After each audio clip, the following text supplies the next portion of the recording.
Bond. James Bond. Monsieur Bond, je suppose que vous serez d'accord si je dépasse la limite. Aucune objection. Impossible, madame, ce n'est pas légal. Alors, C'est suivi, monsieur.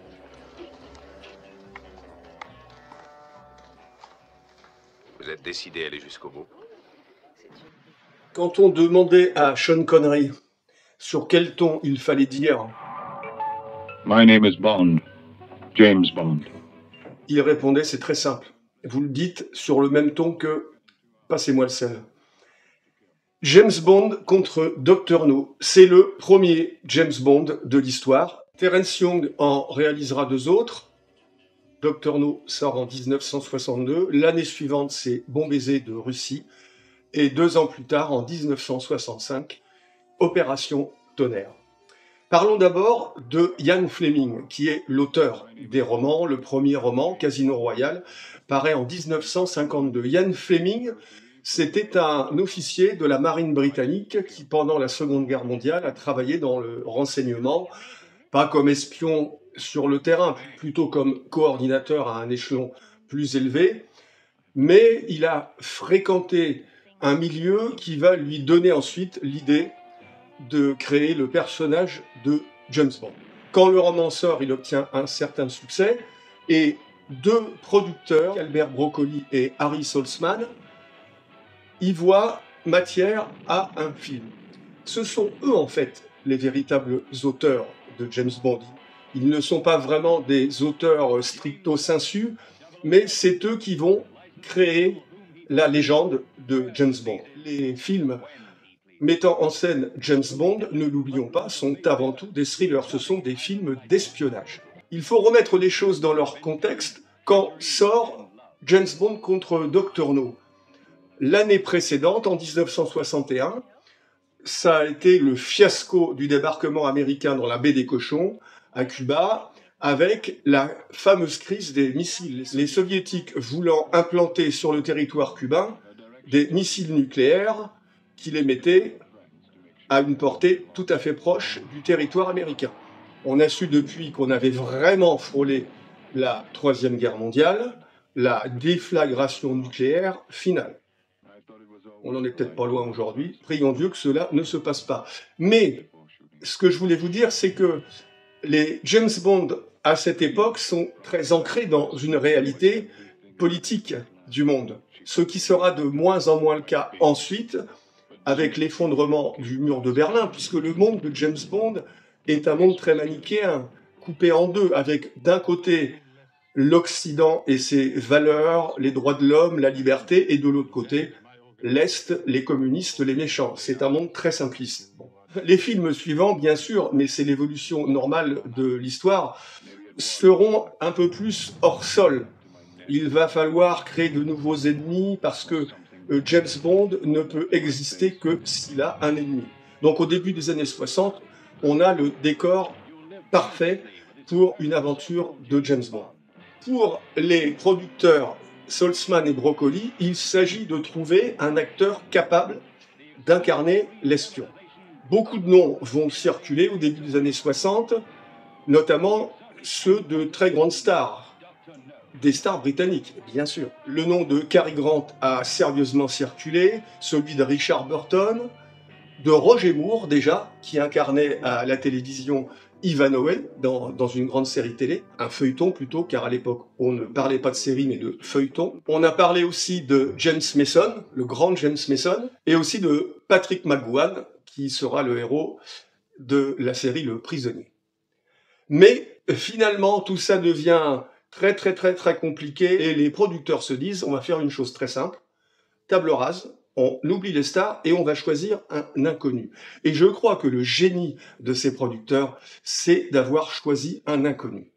D'abord, ça coûtait beaucoup moins cher. Et cet inconnu, bien sûr, vous le connaissez tous, c'est devenu une star planétaire grâce à James Bond. Pour moi, c'est de loin et de très loin le meilleur James Bond. D'ailleurs, il est l'incarnation de James Bond. Après, ce n'est plus tout à fait la même chose. C'est Sean Connery. Sean Connery, écossais, la trentaine, venant d'un milieu modeste, élancé, très sportif, un charme fou. Il va incarner ad vitam aeternam le personnage de James Bond. Il signe pour 5 films. Il laissera ensuite le personnage de James Bond, mais il y reviendra moyennant un très gros chèque pour tourner Les Diamants sont éternels. Et comme il ne faut jamais dire jamais, il reviendra encore dans les années 80, mais là pour un film qui n'est pas produit par Saltzman et Broccoli, et il revient dans un remake d'Opération Tonnerre, qui s'appelle Jamais plus jamais, un film qui ne fait pas partie de la série officielle des James Bond, et à mon avis, dont il aurait pu peut-être se dispenser. Mais on ne peut pas reprocher au grand Sean Connery de faire un film tel que celui-là, parce que quoi qu'il fasse, il est toujours extraordinaire. Quand Sean Connery arrête de tourner James Bond, c'est un acteur australien. D'ailleurs, c'est le seul acteur non européen qui tournera le rôle de James Bond, George Lazenby, dans Au service secret de Sa Majesté, qui, à mon sens, n'est pas du tout un mauvais James Bond. Et bien sûr, il y aura ensuite Roger Moore, il y aura Timothy Dalton, Pierce Brosnan et Daniel Craig. Mais je ne vous apprends rien. À un moment où dans les magazines on lit beaucoup d'articles qui sera l'acteur pour succéder à Daniel Craig, je crois qu'il est intéressant de revenir aux sources de la série. On ne disait pas franchise à l'époque. James Bond contre Dr No, c'est le premier du genre et forcément c'est celui qui va être le modèle pour les films à suivre. On y trouve tous les personnages que vous connaissez, M, Q, les gadgets, etc., etc., etc. Et puis, il n'y a pas que des hommes dans les James Bond. Que serait un James Bond sans James Bond Girl? La première James Bond Girl de l'histoire, c'est bien sûr la sculpturale Ursula Andress, avec cette scène qui fait partie de l'histoire du cinéma, quand elle sort de l'eau avec son maillot de bain. Bon, je crois que tout le monde connaît cette scène. Et ce qui est amusant, c'est le merveilleux clin d'œil fait par Daniel Craig quand il reprend le rôle dans Casino Royale, où à son tour, l'époque a changé. C'est un homme qui sort de l'eau et qui exhibe son corps. Il n'y a que les Britanniques pour avoir cet humour et savoir faire ce genre de clin d'œil. Daniel Craig, qui est un énorme acteur et qui a redonné un certain souffle, c'est évident, à la série des James Bond. Personnellement, si je peux me permettre, en revanche, il y a quand même une certaine dérive dans cette série où les acteurs qui incarnent aujourd'hui James Bond ont un pouvoir dans la production que n'avait pas Sean Connery à l'époque. On sait que dans le dernier James Bond, Daniel Craig a voulu tuer le personnage. Est-ce que c'était une bonne idée? En tant que spectateur, je trouve que là, on va un peu trop loin. Et tuer le personnage de James Bond, je suis pas certain que ça aurait été du goût de Ian Fleming ou des producteurs historiques. Mais bon, c'est comme ça. C'est juste un avis personnel et je le partage bien évidemment. Il faut vraiment revoir James Bond contre Dr No. Bien sûr, il y a un charme tout à fait suranné d'une époque. C'est un film qui a plus de 60 ans. Nous sommes dans une époque où la technologie n'est pas celle d'aujourd'hui. Les ordinateurs sont un peu balbutiants. Il n'y a pas tout l'armement que déploie aujourd'hui James Bond. À l'époque, Sean Connery a son célèbre Walter PPK, mais il n'est pas nécessaire d'en faire beaucoup pour faire de l'effet. Il suffit de s'appeler Sean Connery.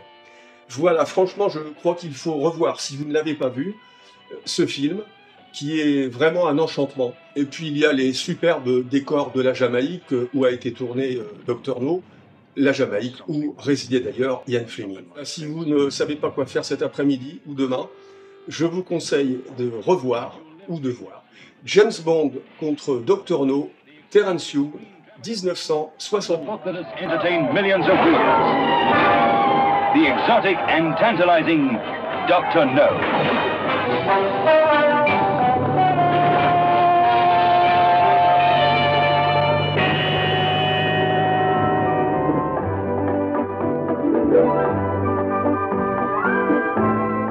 Some people will go to any extremes for a little privacy.